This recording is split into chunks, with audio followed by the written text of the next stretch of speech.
हम्म। देखो, अपन मनोविज्ञान के संप्रदायों के बारे में पढ़ रहे थे, और मैंने आपको कल की क्लास में दो संप्रदायों के बारे में बताया था।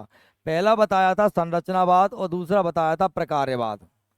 आज हम मनोविज्ञान के तीसरे संप्रदाय की बात करेंगे, जिसका नाम है मनोविश्लेषणवाद। क्या है? मनोविश्लेषणवाद जब आया तो मनोविज्ञान के बारे में लोगों का दृष्टिकोण, नजरिया एकदम बदल गया। यानी कि मनोविज्ञान में ऐसा भी हो सकता है और इस प्रकार से भी इन चीज़ों को देखा जा सकता है। लोग इस बात को सोचने पे मजबूर हुए। मनोविश्लेषणवाद दिया था सिगमंड फ्रायड ने। एक वैज्ञानिक, एक मनोविज्ञानी थे, इनका नाम था सिगमंड फ्रायड। जैसे कि आपको ये मनोविश्लेषणवाद नाम से समझ में आ रहा होगा कि मन का क्या किया है विश्लेषण। इन्होंने ये कहा कि व्यक्ति का जो व्यवहार है, व्यक्ति का जो व्यवहार है वो उसके मन पर निर्भर है। क्या निर्भर है? मन पर। और उन्होंने व्यक्ति के मन का अध्ययन किया और अनेक विधि भी दी, अनेक विधियां भी थी, जिनमें उनकी मुख्य विधि थी स्वप्न विश्लेषण विधि। सपनों का विश्लेषण करके उन्होंने ये बताया। तो क्या कह रहे हैं भैया ये हमारे सिगमंड फ्रायड, इनको हम समझें तो हमें समझ में आता है कि जो सिगमंड फ्रायड थे द्वारा नैदानिक अध्ययनों के आलोक में, नैदानिक अध्ययन क्या मतलब होता है? किसी भी चीज का निदान करना। आलोक में, प्रकाश में मनोविश्लेषणवाद की नींव पड़ी, जिसे मनोविज्ञान में प्रथम बल माना गया है। अब देखिए हुआ क्या था कि अगर हम उसको सरल भाषा में समझें, कोई व्यक्ति किसी भी प्रकार का व्यवहार क्यों करता है, इसको समझने के लिए हमको कुछ चीजें समझनी पड़ेंगी। क्योंकि सिगमंड फ्रायड का जो दर्शन है वो उन्होंने कहा है संप्रदाय में कि जो मन होता है, मन मन होता है, उसकी उन्होंने व्याख्या की। और मन के बारे में, चूंकि नाम से ही हमारा मनोविश्लेषण, मन का विश्लेषण किया है। और उन्होंने बताया है कि मन जो होता है साहब वो तीन प्रकार का होता है। कौन कौन सा होता है? तो पहला होता है चेतन मन। कौन सा होता है? चेतन मन। और दूसरा और जो मन होता है वो होता है हमारा अचेतन मन। क्या होता है? अचेतन मन होता है। और तीसरा जो होता है वो होता है अर्धचेतन मन। अर्धचेतन मन, चेतन, अचेतन और अर्धचेतन, ये तीन प्रकार के मन बताए। तीन प्रकार के मन होते हैं। और ये उन्होंने एक तुलना की थी कैसे? एक जल में डूबे हुए बर्फ के टुकड़े से। मान लीजिए गिलास है, इसमें जल भरा हुआ है, ये इसमें पानी भरा हुआ है, और पानी भरा हुआ है, इसमें एक बर्फ का टुकड़ा डूबा हुआ है। और बर्फ का टुकड़ा जब हम पानी में डुबाते हैं तो हम देखते हैं कि वो पानी की सतह से नीचे ज्यादा रहता है और पानी से ऊपर, सतह से ऊपर कम रहता है। बर्फ का टुकड़ा पानी में डूबता नहीं है, थोड़ा सा हल्का हल्का तैरता, बाकी उसका 90% हिस्सा सतह से नीचे है। कहाँ है? सतह से नीचे। और ऊपर ये जो हिस्सा है ये मात्र कितना है? 10%। इस 10% हिस्से को ही सिगमंड फ्रायड ने क्या कहा था? चेतन मन। क्या कहा है? चेतन। और जो 90% हिस्सा है उसे उन्होंने क्या कहा था? उसे उन्होंने कहा था अचेतन मन। क्या कहा था? अचेतन मन। अचेतन मन का अब ये तो उन्होंने उदाहरण देके समझाया, पर है क्या चेतन मन? चेतन मन की परिभाषा ये है कि हम जैसा व्यवहार दुनिया के सामने कर रहे हैं वो हमारी चेतना है। हम यहाँ पर अपने आप को लोगों के सामने जैसा प्रेजेंट करते हैं, लोगों को सामने अपने आप को जैसा रखते हैं, आप मेरे सामने ऐसे बैठे हो, है ना, ये चेतन मन है। कैसा मन है? चेतन। जबकि आपके अंदर क्या भरा पड़ा हुआ है वो आप ही जानो, वो तो मुझे पता नहीं है। क्योंकि आप जैसा दुनिया को दिखाना चाहोगे आप वैसे ही दिखोगे। जो भी हम होश पूर्वक काम करते हैं वो सब काय में आता है? हमारे चेतना में आते हैं। ठीक है। जैसे मैं आपको एक सरल सा उदाहरण दूं, सगाई ब्याह के जैसे मौसम चल रहे हैं भैया, सगाई ब्याह हो रहे हैं, अपन लड़की देखने जाते हैं, घर वाले सब लड़की देखने गए, और लड़की बढ़िया सज धज के, ठीक है, और हाथ में चाय की थाली लेके मेहमानों के सामने आई। अब उस समय जो देखने वाले गए थे वो क्या देखेंगे? वो लड़की की शक्ल सूरत। लड़की बिल्कुल नीची निगाह से ऊंची निगाह नहीं करेगी, ठीक है, चुपचाप जाके बैठ जाएगी। क्या ये लड़की ऐसी है? ये तो तब पता चलेगा, भले वो कितने ही क्यों करें कि हमारी मोड़ी तो गऊ है, वो तो तब मालूम चलेगा जब वह घरे आएगी और बर्तन फेंका फेंकी किचन में से होएगी। मतलब वो है कैसी, यह उसके अंदर छुपा हुआ है और वो अभी आपको वैसे ही दर्शा रही है। अब वो अंदर क्या छुपा हुआ है उसकी बात करता है कौन? अचेतन मन। कौन बात करता है? अचेतन मन।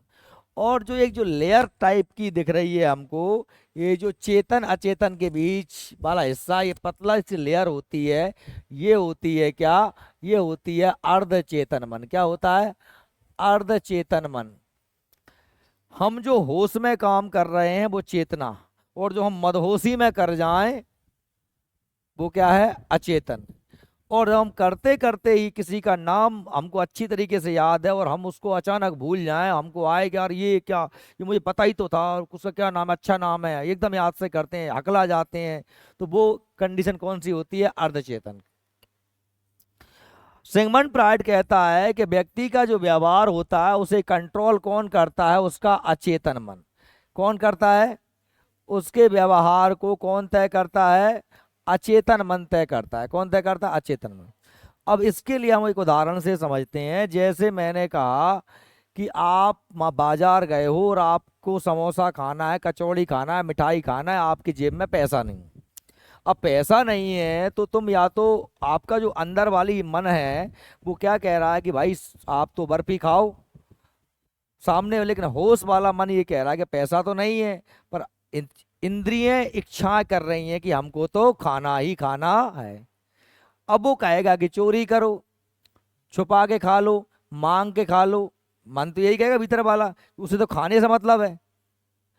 लेकिन जो हमारा होश वाला मन है, जो हमारा चेतन मन है, वो हमको ये समझाएगा कि चोरी करोगे तो डंडे पड़ेंगे, पुलिस वाले पकड़ ले जाएंगे, और पकड़ ले जाएंगे तो समाज में हंसी हो जाएगी, या मांगूंगा तो मुझे शर्मिंदा होना पड़ेगा, क्या कहेगा कि ये मांग के खा रहा है। तो मतलब ये कहता है कि व्यवहार को हमें परिस्थितियों के अनुसार करना है। और ये कह रहा है अचेतन मन कि नहीं, आप तो खा लो, जैसे भी मिले खा लो। अब क्या होएगा भैया? अब ये कंडीशन होगी कि आप जो है भले ही समोसा या वो जो मिठाई है उसको नहीं खा पा रहे क्योंकि आपके पास पैसा नहीं है, पर आपके व्यवहार से वो दुकानदार या आपके आसपास वाले लोग ये समझ जाएंगे कि तेरा मन मिठाई खाने का है। कैसे समझ जाएंगे? कि तुम कुछ भी करना, कैसे भी करना, तुम्हारी बात उससे कर रहे हो और बार बार ध्यान कहाँ जाएगा? मिठाई की तरफ। आ रही बात समझ में? तो हम हर पल हमारे जीवन में बहुत सी इच्छाएं पैदा होती हैं जिन्हें हम समाज के दबाव के कारण, लोक लाज के कारण पूरा नहीं कर पाते, और उन इच्छाओं को हमें क्या करना पड़ता है? दबाना पड़ता है, क्योंकि समाज के वजह से, लोक लाज के वजह से। लेकिन वो दबती नहीं है, वो दब के हमारे अचेतन मन में पहुंच जाती हैं, और जब वो अचेतन मन ही हमारे व्यवहार को तय करता है, तुरंत समझ में आ जाता है कि यह व्यक्ति भले ही ऊपर से दिख कुछ रहा है पर इसके अंदर है कुछ और, उसके व्यवहार से, है ना। आपको मैंने एक दिन और एग्जाम्पल, दो तीन उदाहरण दिए थे। जैसे उदाहरण एक लड़की वाला दिया था कि भाई किसी लड़की को देखकर किसी लड़के के दिमाग में आया कि उसे प्रपोज कर दे, उसे आई लव यू बोल दे, वो उसे पसंद आ गई है, पर वो लोक लाज के बस से नहीं बोल पा रहा है, क्योंकि उसे पता है कि अगर यहाँ पर मालूम चला मैंने बोला और लड़की ने चांटे मार दिए या सैंडल मार दिया, किसी से कह दिया, लोगों ने आसपास वालों ने पीट दिया, तो इसलिए वो नहीं बोल पाया। नहीं बोल पाया तो उसने इच्छा को दबा लिया। इच्छा को दबा भले ही लिया, लेकिन वो वहां खड़ा रहेगा तो बार बार सेटिंग मैटिंग करेगा, बाल सुधारेगा, लड़की की तरफ देखता रहेगा, तो हमें समझ में आ जाएगा कि इस लड़के के दिमाग में इस लड़की के प्रति कुछ है। वही हमारा अचेतन मन है। अब अचेतन मन को कंट्रोल कौन कर रहा है? चेतन मन। हमारा व्यक्तित्व तब तक ही अच्छा है जब चेतन मन अचेतन को क्या कर रहा है, कंट्रोल कर रहा है।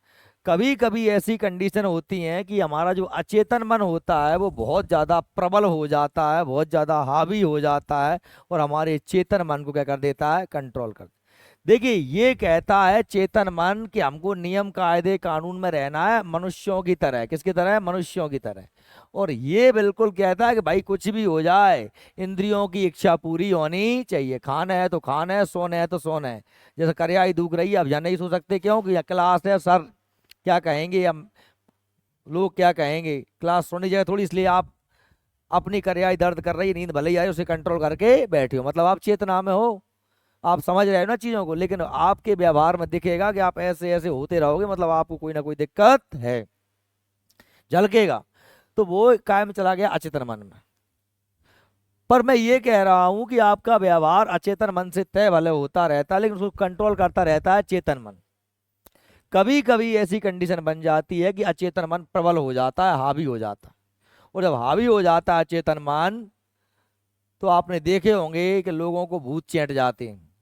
आपने देखे होंगे लोगों को देवता सर में आ जाते हैं, गौड़ आ जाते हैं, घटोइया आ जाते हैं, या किसी को भूत चैंट जाते हैं। कोई मिठाई मांगता है, मैं बर्फी खाऊंगी, कोई बकरा मांगता है, कोई दारू मांगता है, कोई कुछ कहता है, कोई कुछ कहता है। ये सारे जो हैं ये मानसिक व्याधि वास्तव में क्या था, हमारे मन में दबी हुई इच्छाएं थी, वो प्रबल हो गई। जैसे मैंने कहा था, अपरिचित नाम की एक पिक्चर है, वो आपने शायद देखी हो, या राम और श्याम एक पिक्चर है पुरानी दिलीप कुमार की, वो आपने देखी हो। इन पिक्चरों को देख के आपको समझ में आएगा कि जो राम और श्याम पिक्चर थी, उसमें क्या होता है कि दिलीप कुमार जो होता है, एक उसके डबल रोल होते हैं, एक का नाम होता है राम, एक का नाम होता है श्याम। ठीक है।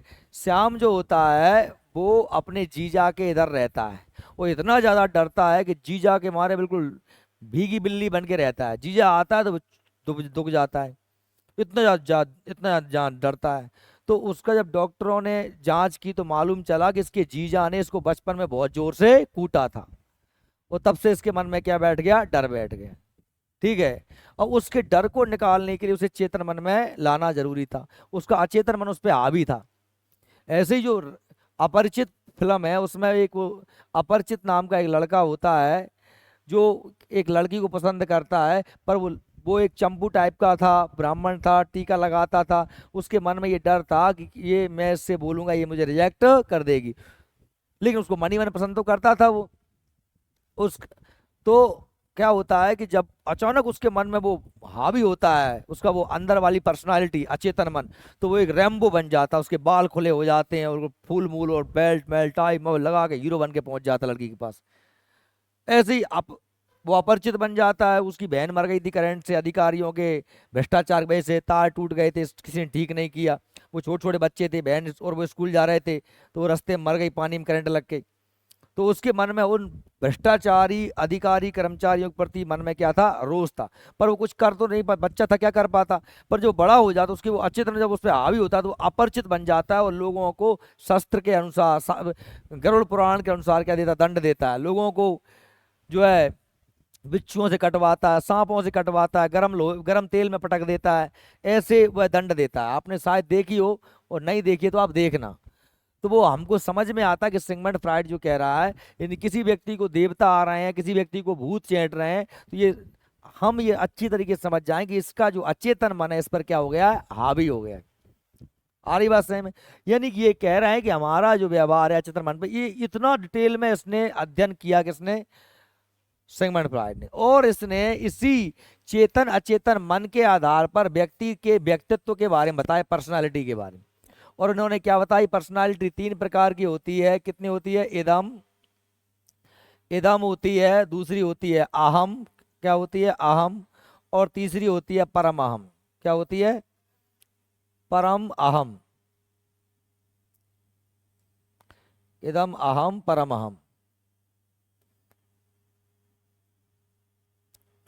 इसको अंग्रेजी में बोलते हैं एड, इसको बोलते हैं ईगो, इसको बोलते हैं सुपर ईगो। इसको बोलते हैं क्या? एड, इसको बोलते हैं ईगो, इसको बोलते हैं सुपर ईगो। क्या बोलते हैं? Super ego. बात सही में आ रही? ये पर्सनालिटियां कैसी होती हैं? ये पर्सनालिटियां यानी व्यक्तित्व, एड जो इदम वाला व्यक्तित्व है, ये पशु तुल्य है। कैसा है? पशु तुल्य, पशुओं की भांति व्यवहार करता है। पशु कैसा व्यवहार करते हैं कि उनमें लठ दे दो, कूट लो पी लो, उन्हें तो खाना है तो बहुत खाना ही है, गेहूं खाना तो खाएंगे ही भी। समझ रहे हैं मेरी बात? उनकी इच्छा पूरी होनी चाहिए, केवल इच्छाओं को पैदा करता है। इच्छा पूरी हो जाए, क्या समाज करे, कौन क्या कहे, मतलब नहीं है। ये ऐसी पर्सनालिटी के लोग क्या होते हैं? इदम। और जो पशुओं को कुछ नियम सिखा दे, यानी कि समाज के डर भय नीति नियम को जो माने, वो कहलाता है मनुष्य। क्या कहलाता है? मनुष्य। और जिसकी इच्छाओं पर पूरा कंट्रोल हो जाए, जिसके अंदर कोई इच्छा ही ना बचे, कामना रहित हो जाए, वो क्या होता है? देवता। क्या होता है? देवता। तो देवताओं जैसा व्यवहार काय से तय होता है? परमहम। और पशुओं जैसा व्यवहार काय से शुरू होता है? इदम से। और मनुष्य का व्यवहार काय से आता है? अहम से। इदम जो होता है ये कंट्रोल करता है कौन सा मन? अचेतन मन। इदम मतलब जो होता है ये किससे चलता है? अचेतन मन से। कहाँ से चलता है? अचेतन। और अहम चलता है कहाँ से? चेतन मन से। कहाँ से चलता है? चेतन मन से। और परम अहम भी चेतना की परम अवस्था है। अर्थ चेतन मत समझ लेना, नहीं अर्थ चेतन समझो, नहीं सोचो कि तीन वो हैं और तीन जे हैं। ये भी चेतन मन ही है, पर ये चेतना की और उच्च अवस्था है। समझ में आ रही मेरी बात? अब आप कहो कि ना तो ये अच्छा है और ना ही ये अच्छा है। अच्छा कौन सा है? अहम है। क्योंकि अगर इच्छा की पूर्ति पूर्ति करो, ना समाज का भय ना किसी का भय, हमें जो मन में है वो करेंगे हम, तो आप पशु हो जाओगे। और आपके अगर मन में काम नहीं है तो तुम कुछ करोगे नहीं, बैठ कर रह जाओगे, सब ईश्वर की मर्जी, तो वो क्या हो जाएगा? परम अहम हो जाएगा। बात सही में आ रही है आपको? तो तीन प्रकार की पर्सनालिटियां बताई हैं किसने? सिगमंड फ्राइड ने। और इनके इस विश्लेषण का नाम क्या है? इन संप्रदाय का नाम क्या है? मनोविश्लेषणवाद। अच्छा चलो ठीक है। अब इसका शिक्षा क्षेत्र में क्या उपयोग है हमने पढ़ लिया।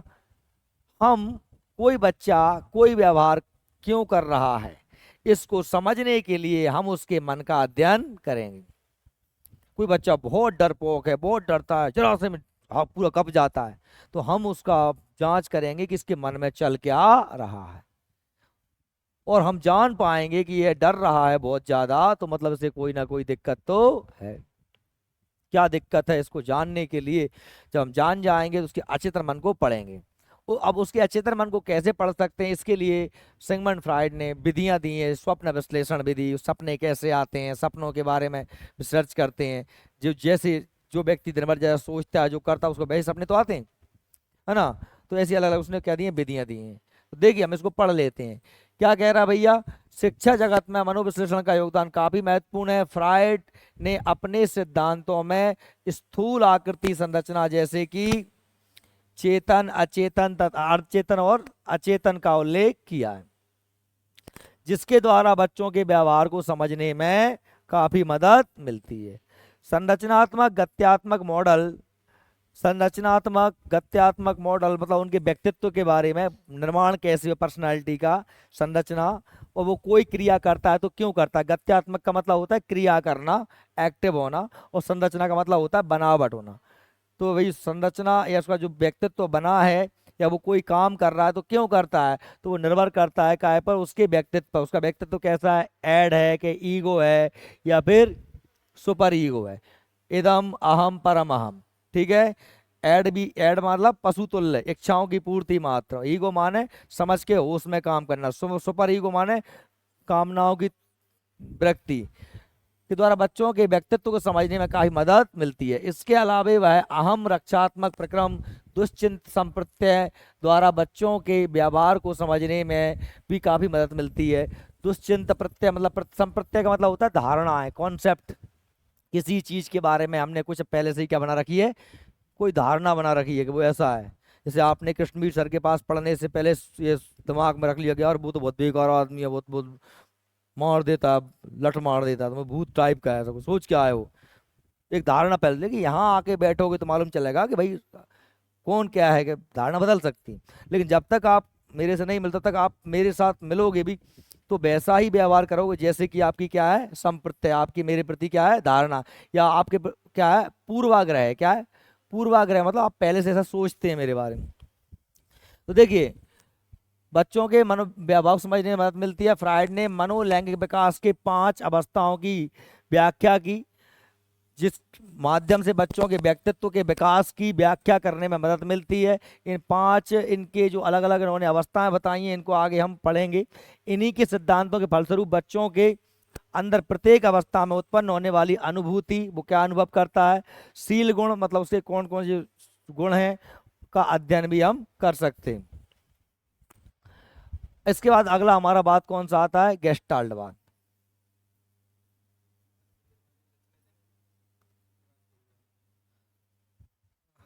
क्लास ले रहा हूँ मैं यार, तू कैसे बात कर लेंगे भैया, मैडम से बात कर दे देते। गेस्टाल्टवाद, अच्छा ये बताओ पहले आपको मनोविश्लेषण समझ में आ गया क्या? मनोविश्लेषण बात किसने दिया है? Sigmund Freud. सिगमंड फ्रायड ने मन कितने बताए? 3 प्रकार के, चेतन, अचेतन, अर्धचेतन। चेतन मन किसको कंट्रोल करता है? ऐड को। ऐड मतलब क्या? पशु जैसा व्यवहार, इच्छाओं की पूर्ति, है ना। कौन सा मन? अचेतन मन, सॉरी, कौन सा? अचेतन। और चेतन मन किसको कंट्रोल करता है? अहम को। किसको करता है? अहम को। अहम मतलब मनुष्य जैसा व्यवहार, ठीक है, जो होश हवास में काम करे। मनुष्य के व्यक्तित्व को कौन कौन कंट्रोल करता है? अचेतन मन। कौन करता है? अचेतन मन। हमारे व्यवहार पर सबसे ज्यादा किस चीज का प्रभाव पड़ता है? अचेतन मन का, ठीक है। काम वासना पर अधिक अधिक महत्व दिया है सिगमंड फ्रायड ने, और उन्होंने कहा कि छोटे छोटे बच्चे जो होते हैं उनमें काम वासना बहुत ज्यादा होती है। काम वासना कोई सेक्स वैक्स मत समझ लेना। काम वासना मतलब होती है इच्छाओं की पूर्ति। काम वासना मतलब क्या होती है? इच्छाओं की पूर्ति। और उसको उन्होंने सिगमंड फ्रायड ने नाम दिया था लिबिडो। क्या नाम दिया था? लिबिडो। छोटा बच्चा होता है, अगर उसकी इच्छा की पूर्ति सबसे ज्यादा प्रबलता होती है उसमें इच्छा की पूर्ति की। अगर भाई कोई चीज चाहिए तो चाहिए ही, चाहे तुम कछु करो, चाहे तुम पे पैसा हो चाहे ना हो, मूड़ा फुरन लगेगा वो। समझ गए मेरी बात? बाव खिलौना तुम छुड़ा लो तो तुम्हें कन्फिडेंट ढील दे, पापा हो या चाचा हो। बात समझ रहे हो? तो इच्छाओं की पूर्ति यानी उसका जो व्यवहार होता है बच्चे का, वो काय से कंट्रोल होता है? काय से कंट्रोल होता है? उसके एड, एड माने उसका इदम। इदम इच्छाओं की पूर्ति। अचेतन मन वो नहीं समझता अच्छा भला बुरा कुछ, उसे तो चाहिए माने चाहिए। सोना है तो कहीं भी सो जाएगा, वो नहीं देखेगा कोई क्या कहेगा। जब हम बड़े हो जाते हैं, हम जवानी में आते हैं, तो हमारा जो व्यवहार कंट्रोल होता है वो होता है काय से? अहम से। और जब हम बूढ़े हो जाते हैं ना, तो फिर हम देवता हो जाते हैं, हमें सुपर ईगो आ जाता है। क्या आ जाता है? परम अहम आ जाता है। समझ में आ रहा है? बचपन में इदम होता है ज्यादा, जब युवावस्था में अहम होता है, और वृद्धावस्था में परम अहम होता है, सुपर ईगो होता है। समझ में आ रही बात? अब देखो गेस्टाल्ट बात, ये भी एक नया एक संप्रदाय है जिसमें क्या होता है, जिसमें जो है हमारा कुछ विद्वान आते हैं जो कि व्यवहारवाद या हमारे संरचनावाद या प्रकारवाद के विरोध में या व्यवहारवाद के विरोध में अपना एक मत देते हैं। इनका मत क्या होता है? इनका मत ये होता है कि भाई जो व्यक्ति व्यक्ति की पर्सनालिटी है, यही व्यक्ति जो कुछ सीखता है समझता है, वो केवल ना केवल संरचनाओं की देन है, और ना ही उसके प्रत्यक्षीकरण की देन है, ना अकेले उसके मन की देन है। जो कुछ भी मेरे दिमाग में बना है आज तक, मैं जो कुछ भी हूँ, वो कोई एक चीज से मिलके नहीं बना है। कहीं मेरा मन का योगदान भी है, तो कहीं मेरी इंद्रियों से जो ज्ञान मिलता है उसका योगदान, उसे क्या बोलते हैं? संवेदना। और संवेदनाओं का प्रत्यक्षीकरण, उसका नाम काम ये सब भी। तो ओवरऑल इन लोगों का कहना था कि जो व्यक्ति बना है वो सब घटनाओं का मिला जुला हुई रूप है। क्या है? मिला जुला रूप। और इसका उन्होंने नाम दिया है समग्रवाद। क्या नाम दिया है? जिसे कहते हैं इंग्लिश में हम क्या? गेस्टाल्टवाद। क्या कहते हैं? गेस्टाल्टवाद।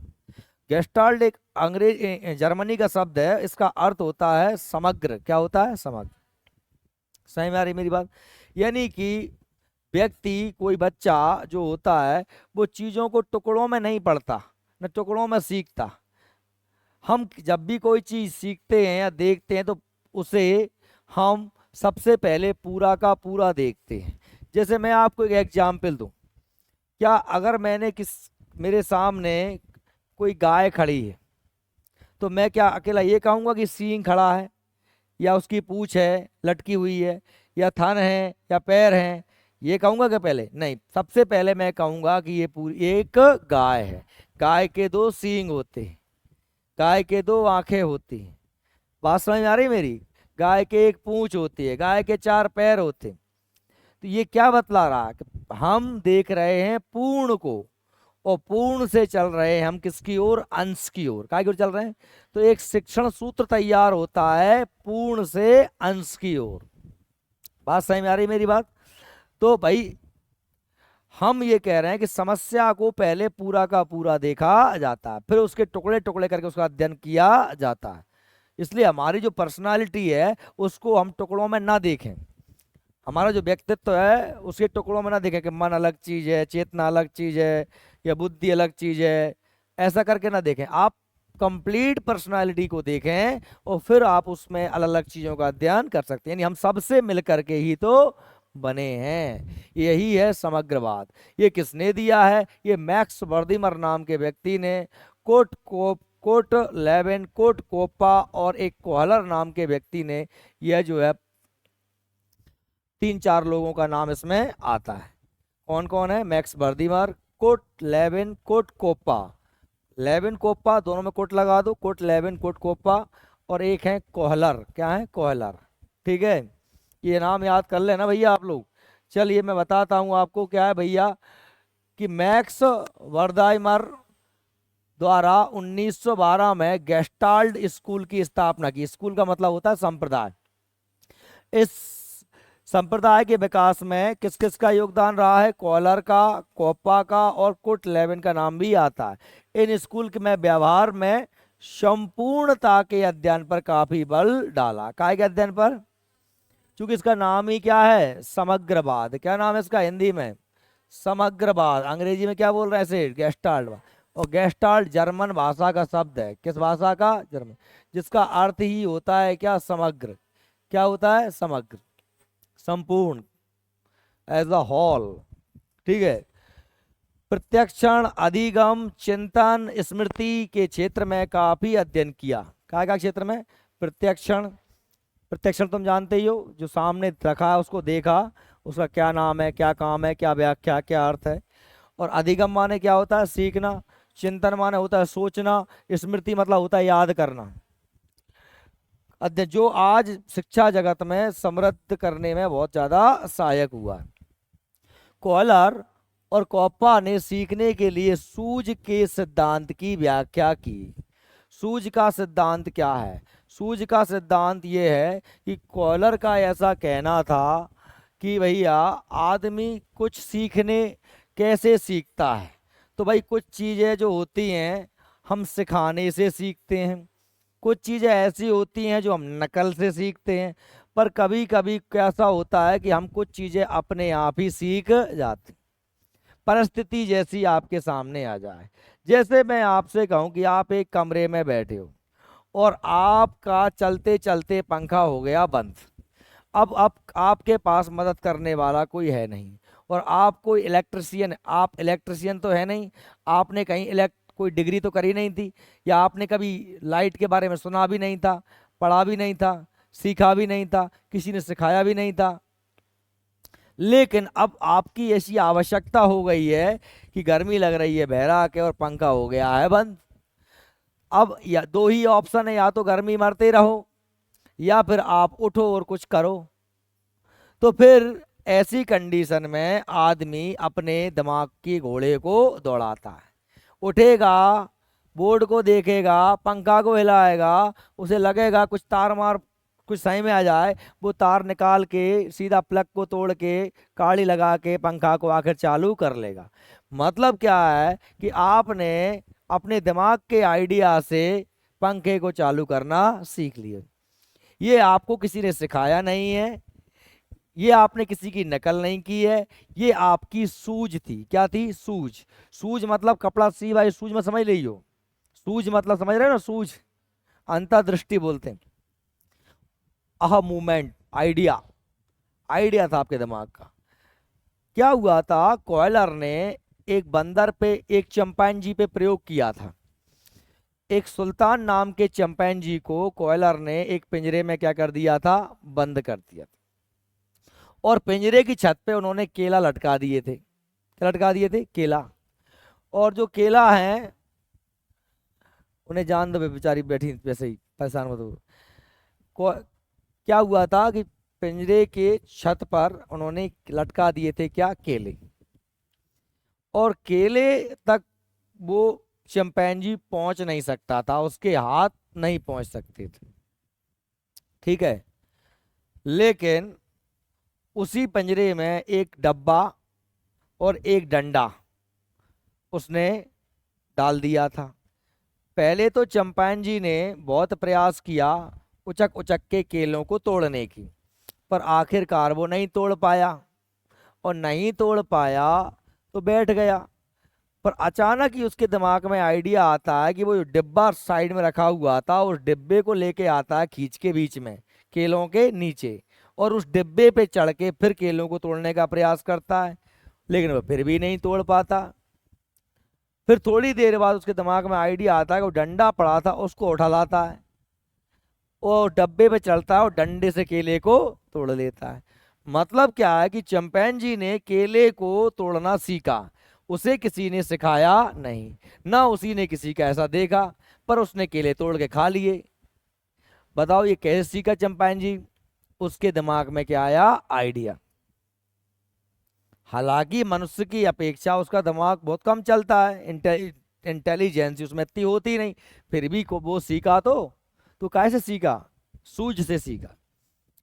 इसे कहते हैं सूझ का सिद्धांत। किसने दिया था, कॉयलर ने, और प्रयोग किए थे सुल्तान नाम के चिंपैंजी। तो ये आप याद रखिएगा, प्रश्न बनता है ये। बरदाइमन ने छोटे छोटे बालकों पर अध्ययन कर चिंतन प्रक्रिया की व्याख्या की, मतलब बच्चे कैसे सोचते हैं ये बताया किसने, बर्दीमर ने, जिसके द्वारा बालकों के चिंतन के स्वरूप को समझने में काफी मदद मिली। गेस्टाल्ट मनोवैज्ञानिकों ने यह स्पष्ट किया कि स्मृति एक गत्यात्मक प्रक्रिया है। क्या है गत्यात्मक प्रक्रिया? मतलब क्या, लगातार चलने वाली जिसमें हलचल, गति। गतित्यात्मक मतलब क्या हो, जिसमें गति हो। क्या है, गति। जिसमें समय परिवर्तन के साथ साथ स्मृति चिन्ह भी क्रमिक परिवर्तन होते रहते हैं। मतलब हम अलग अलग चीजों के बारे में समय के साथ साथ अलग अलग सोचते हैं, अलग अलग चीजें याद रखते रहते हैं, हमारे विचार भी समय के साथ बदलते रहते हैं। शायद इसी वजह से स्मृति को रचनात्मक स्वरूप माना जाता है। अगला हमारा बाद कौन सा आ गया, व्यवहारवाद। व्यवहारवाद क्या है? ये जब हम देख रहे थे कि मनोविज्ञान में इस बात का झगड़ा चल रहा था कि मनोविज्ञान है क्या, तो हमने देखा था कि शुरू में यूनानी दार्शनिक मानते थे, अरस्तु, डेकार्टे, प्लूटो के मनोविज्ञान आत्मा का विज्ञान है। बाद में है ना, हमने देखा था पंपनोजी वगैरह ने माना था कि नहीं, मनोविज्ञान मन का विज्ञान है। फिर आपने देखा था कि 19वीं शताब्दी में आ गए थे हमारे कौन, विलियम वुंट, और उन्होंने कहा था कि मनोविज्ञान चेतना का विज्ञान। लेकिन इन तीनों शब्दों की व्याख्या नहीं हो पाई कि मन क्या है, आत्मा क्या है और चेतना क्या है। तो आखिर में आते हैं कौन, वॉटसन। क्या आते हैं, वॉटसन। और वॉटसन कहते हैं कि साहब मनोविज्ञान ना मन का, ना आत्मा का, ना चेतना का, मनोविज्ञान तो व्यवहार का अध्ययन का विषय है। क्या है, व्यवहार। कि व्यक्ति रो रहा है तो क्यों रो रहा है, हंस रहा है तो क्यों हंस रहा है, इस बारे में अध्ययन करना ही क्या है, मनोविज्ञान। ऐसा किसने कहा है, वॉटसन। और उन्होंने वातावरण के प्रभाव पर बहुत ज्यादा जोर दिया। किसने, वॉटसन ने। वॉटसन कहते हैं कि मुझे तुम 3-4 साल का बच्चा दे दो और मैं उसे चोर, डॉक्टर, इंजीनियर या जो चाहो वो बना दूंगा। बात समझ रहे हो? 4-5 साल के बच्चे को जैसे मैं माहौल में रहूंगा वो वैसा बन जाएगा। यानी कि अत्यधिक प्रभाव काय का है, व्यवहार, उसका वातावरण का। काय का है, वातावरण। देखिए जेबी वॉटसन, तो ये प्रमुख व्यवहारवादी कौन है भैया, जेबी वॉटसन। संरचनावाद, प्रकारवाद और मनोविश्लेषणवाद के इन्होंने क्या किया है, विरोध। विरोध में फलस्वरूप जिसे मनोविज्ञान में दूसरा बल मिला। पहला बल मिला था काय से, मनोविश्लेषणवाद से, दूसरा बल कहाँ से मिला है, व्यवहारवाद से। और आज भी हम मनोविज्ञान को व्यवहार का विज्ञान ही मानते हैं। व्यवहारवाद का योगदान जगत में अत्यंत ही महत्वपूर्ण रहा है। वॉटसन ने अधिगम, अधिगम माने सीखना, भाषा विकास, स्मृति चिंतन, संवेग, भूख प्यास, घृणा, क्रोध इत्यादि के क्षेत्र में अध्ययन किया। उन्होंने बारंबारता के नियम और अभिनवता के नियम के द्वारा कोई सकारात्मक आदतों को सीखने की बात कही। कई बारंबारता मतलब होता है रिपीट करना, और इससे क्या है, हम बहुत सारी बच्चों को नई चीजें सिखा सकते हैं। सीखने के अनुबंधन के नियम को महत्वपूर्ण बताया कि बॉन्ड बन जाता है। क्या बन जाता है? बॉन्ड। बच्चा अगर आप वो कुछ सीख रहा है और आप उसे क्या दे दो, कुछ प्रबलन दे दो, शाबाशी दे दो। क्या दे दो? शाबाशी। किसी बच्चे ने आगे जूतों को लाइन से रख दिया तो आपने उसे क्या दे दी? शाबाश। शाबाश। तो आगे से वो उस चीज को अच्छे से करता है। ठीक है। चिंतन करते समय बाघेंद्रियां में पेशियां संकुचन होती हैं, इस तत्व को प्रमाणित किया और उन्होंने पर्यावरण पर काफी बल दिया। पर्यावरण का मतलब क्या होता है? वातावरण। क्या होता है? वातावरण। और उन्होंने क्या कहा था कि मुझे 4-5 साल का बच्चा दे दो, मैं उसे चोर, डॉक्टर, इंजीनियर जो चाहे बना सकता हूँ। ये परिभाषा है वातावरण की। किसकी? वॉटसन की। सबसे बड़े पर्यावरण ये व्यवहारवादी कौन है? Watson, J B Watson. बल दिया और कहा कि यदि बच्चों को उपयुक्त परिस्थितियों दी जाए तो वे कुछ भी बन सकते हैं। वॉटसन के अलावा गुथरी, गुथरी, हल, स्किनर, गुथरी, हल, स्किनर, ये भी सब कौन क्या क्या कहे जाते हैं? ये भी सब क्या कहे जाते हैं? व्यवहारवादी कहे जाते हैं। क्या कहे जाते हैं? आप हल को भी पढ़ोगे, गुथरू को भी पढ़ोगे, स्किनर को भी पढ़ोगे, इन सबके सिद्धांतों को हम आगे पढ़ेंगे। अभी तो इतना याद कर लेना कि ये व्यवहारवादी हैं, ये प्रकारवादी हैं, ये समग्रवादी हैं। समझ रहे हैं मेरी बात? और ये बहुत महत्वपूर्ण टॉपिक है। आगे इनके इसे समझे बिना आगे तुम नहीं बढ़ पाओगे। ठीक है। आदि ने शिक्षा जगत में समृद्ध बनाने में महत्वपूर्ण योगदान दिया। गुथरी ने बुरी आदतों से छुटकारा पाने के लिए 3 नियम प्रदान किए: सीमा विधि, थकान विधि और परस्पर विरोधी उद्दीपन विधि। ये 3 विधि दिए थे। और स्किनर ने अधिगम द्वारा उद्दीपन की बात कही और भाषा विकास में अनुकरण को प्रभावी विधि बताया। किसने? स्किनर ने। स्किनर को आप पढ़ोगे तो स्किनर ने जो है प्रयोग किए थे कबूतरों पे। उसने एक पिंजरे में कबूतर को बंद किया था और कबूतर, उसमें एक खटका लगा दिया पिंजरे में कि कबूतर जिस पे चोंच मारे तो उसमें क्या टपक जाए? दाना। देखो थॉर्नडाइक ने भी ऐसे ही काम किया था, बिल्ली को बंद किया था। पर थॉर्नडाइक में और स्किनर में अंतर ये है कि थॉर्नडाइक की बिल्ली को मछली का टुकड़ा दिख रहा था, स्किनर के कबूतर को दाना नहीं दिख रहा था। कबूतर गया, कबूतर उछल कूद कर रहा था वैसे ही, और उसका गलती से चोंच पड़ गई उस खटके पे, उस कटोरी में दाना आके गिरा और उसने खा लिया। तो कुछ समय बाद देखता है स्किनर कि वो कबूतर खटका दबा के दाना निकालना सीख गया। उसने सिद्धांत निकाला कि व्यक्ति में स्वतः ही कुछ ना कुछ अनुक्रियाएं करने की आदत होती। कोई भी जीव कुछ ना कुछ अनुक्रियाएं करता ही रहता है। समझ रहे हैं मेरी बात? जबकि वो कह रहा था थॉर्नडाइक कि जो बिल्ली है वो अनुक्रियाएं किसको देके कर रही है? मछली के टुकड़े को। टुकड़ा क्या है? उद्दीपक। वो ये क्या कर रही है? अनुक्रियाएं। किसको देख कर कर रही है? टुकड़े को देखकर। लेकिन इसके उल्टा कह रहा है कि नहीं, अनुक्रियाएं तो हमारे स्वभाव में ही होती हैं। कोई बच्चा है वो कुछ ना कुछ तो करता ही रहेगा। तो आपको बस इतना सा करना है कि जब वो कोई अच्छा काम करे तब उसे शाबाशी देना है, तो उस बच्चा फिर उस काम को अच्छे से करेगा, बार बार करेगा। इस शाबाशी को ही कहते हैं पुनर्बलन। क्या कहते हैं? पुनर्बलन। वो कोई गलत काम कर रहा है तो कनपट्टे में ढील दो। समझ गया मेरी बात? तो क्या है कि उससे उस वो चीजों को समझेगा। इसी को कहते हैं, दोनों का सिद्धांत उल्टा है, थॉर्नडाइक का और स्किनर का। थॉर्नडाइक कहता है क्या? थॉर्नडाइक कहता है उद्दीपन अनुक्रिया, यानी उद्दीपन दोगे तो अनुक्रिया होगी। और स्किनर कहता है अनुक्रिया उद्दीपन। समझ रहे मेरी बात? अब अगला आता है हार्मिक मनोविज्ञान। इसका शिक्षा में योगदान। तो हार्मिक के बारे में मैंने कल बताया था, किसने दिया था? विलियम मैकडूगल ने। किसने दिया था? विलियम मैकडूगल ने। मैकडूगल ने क्या कहा था? मैकडूगल ने कहा था कि हम जो कुछ भी करते हैं वो सब हमारी पर्सनालिटियां हमारे संवेगों पर निर्भर करती हैं। और हमारे संवेग क्या हैं? भूख, प्यास, घृणा, क्रोध, कामुकता, एकाकीपन। संवेग की परिभाषा है व्यक्ति की उत्तेजित अवस्था। रंज आएगा आपको तो आप ऐसे ही बैठे नहीं रहोगे। भूख लगी होगी तो आप खिलाने लगोगे, किसी पे प्यार आएगा तो आपका व्यवहार बदल जाएगा।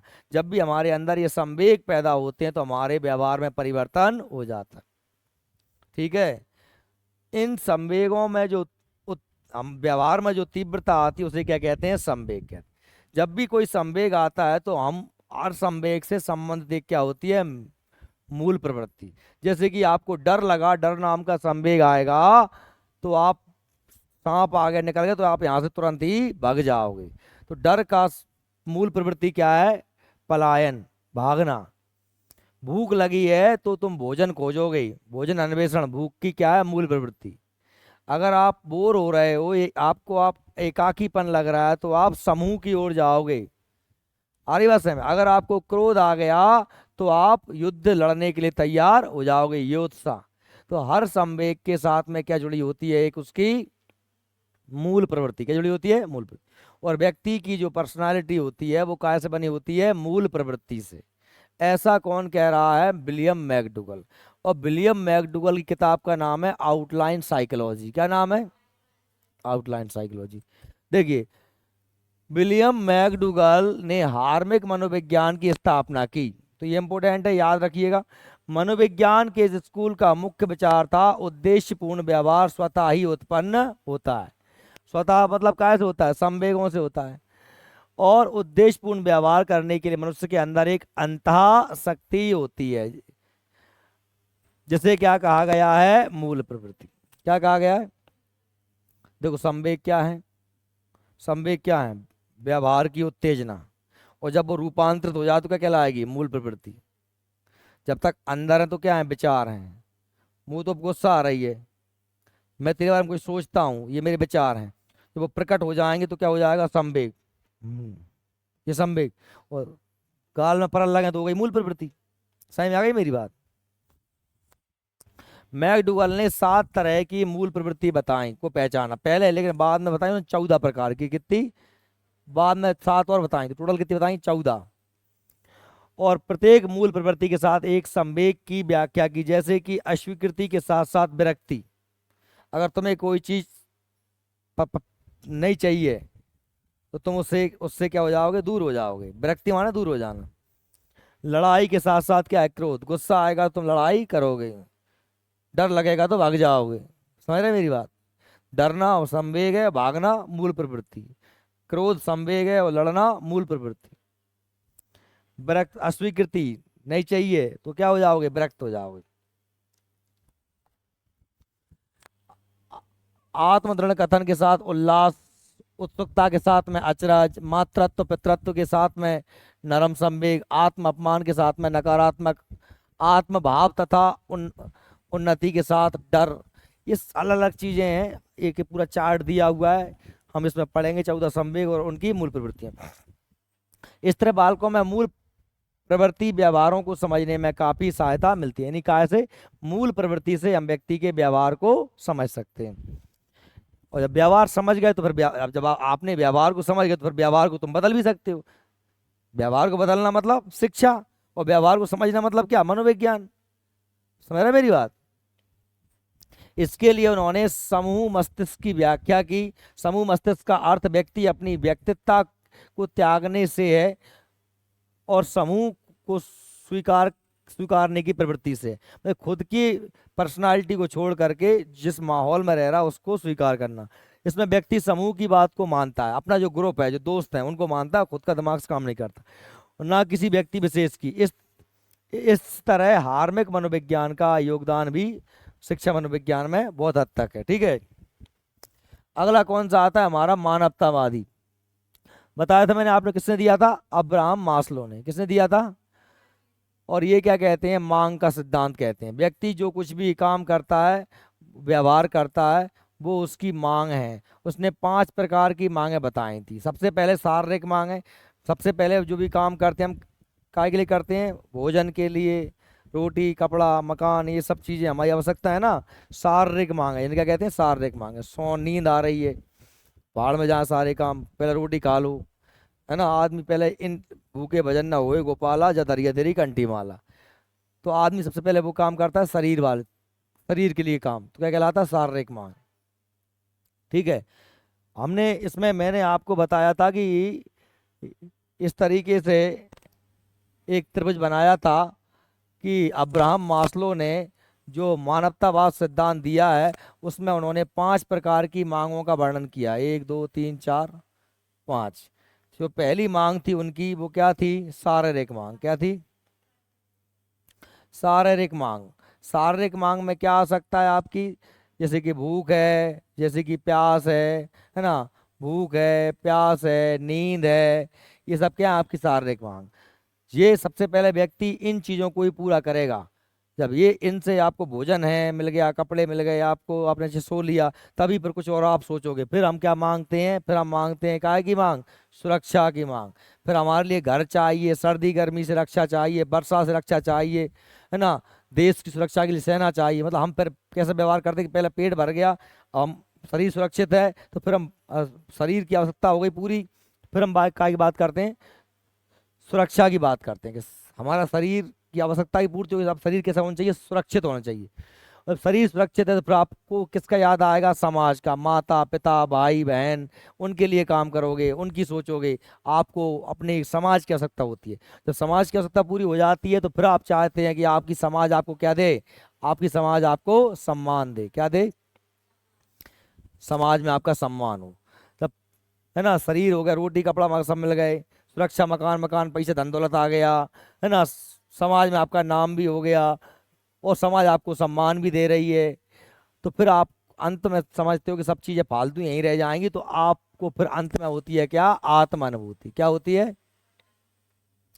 आत्म अनुभूति मतलब स्वयं को जानने की इच्छा।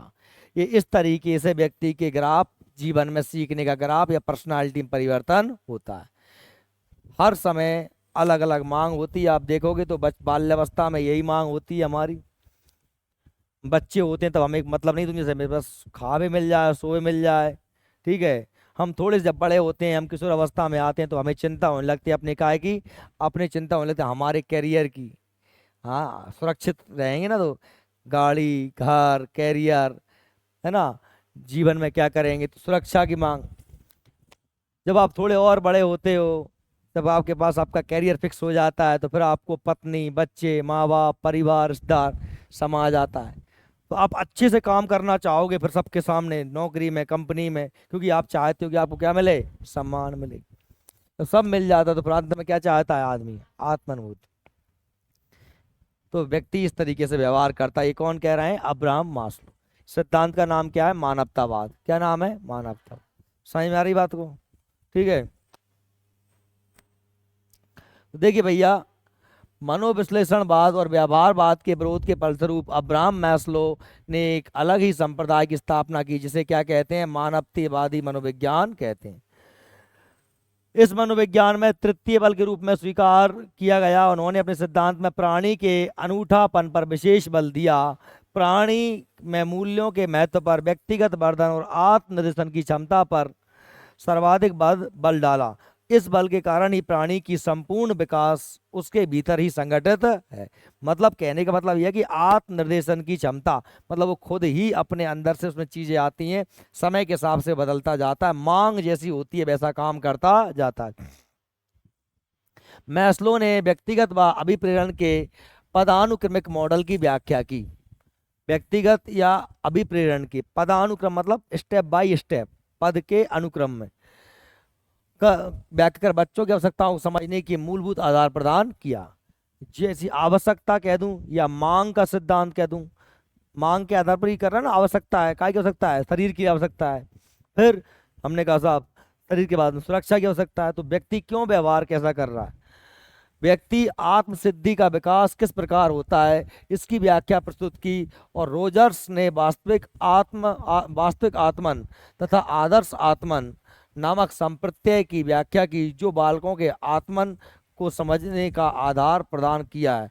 आत्मन मतलब क्या? स्वयं को। इस प्रकार मानवतावाद का योगदान भी शिक्षा के क्षेत्र में अत्यंत ही महत्वपूर्ण है। ये हमारे संप्रदाय हो जाते हैं कंप्लीट। अब इन संप्रदायों को पढ़ के भूलना नहीं है। क्यों नहीं भूलना है? क्योंकि आगे तुम जो कुछ भी पढ़ोगे तो इनमें से हर वैज्ञानिक की बात होगी और इनकी विधियों की बात होगी। अगर ये पढ़ले नहीं पढ़े आपको तो फिर आगे आपको दिक्कतें आ जाएंगी। इसलिए इनको अच्छे से घर में पढ़ लेना एक बार और।